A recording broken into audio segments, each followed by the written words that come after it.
आप जो ये वीडियो देखे हैं ना, एक कल पवन सिंह का एक गाना आया, खाली दौड़ी हुई कि काम औरी हुई। बताइए, पवन सिंह को चैता गाना गाने नहीं आता।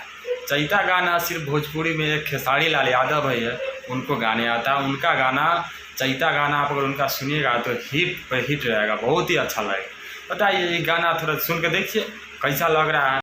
खाली दौरी होई कि कम औरी होई, खाली दौरी होई कि कम। पावर स्टार है और ऐसा गाना गा रहे हैं, आप पे ये गाना सूट नहीं करता है। पवन सिंह का गाना सुनिए, चैता का, रितेश पांडे का सुनिए, अरविंद अकेला, कल्लू जी का सुनिए। भोजपुरी इंडस्ट्री के तमाम ऐसे छोटे मोटे या बड़े गायक सभी का चैता गाना सुनिए और पवन सिंह का सुनिए, इसमें खुद में डिफरेंट आ जाएगा। पावर स्टार खाली झमकावला से न हो, वही हिसाब से एक्टिंग करे के पड़े। खाली गवला से न हो, गा तो कोई भी दे, एक्टिंग करेला पड़े। और एक्टिंग खेसारी लाल यादव के छोड़कर किसी के पास नहीं है।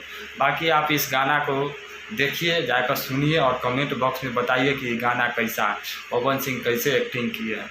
बाकी चैता का गाना खेसारी लाल यादव का 1 से 2 दिन के अंदर में आने वाला है। उस जैसा ही आएगा उसका इन्फॉर्मेशन हम आप लोग के पहुंचाएंगे और उस गाना को देखिएगा, बहुत सारा प्यार दीजिएगा। ट्रेंडिंग स्टार का जलवा कायम रहना चाहिए, ये पावर स्टार से कुछ न हो।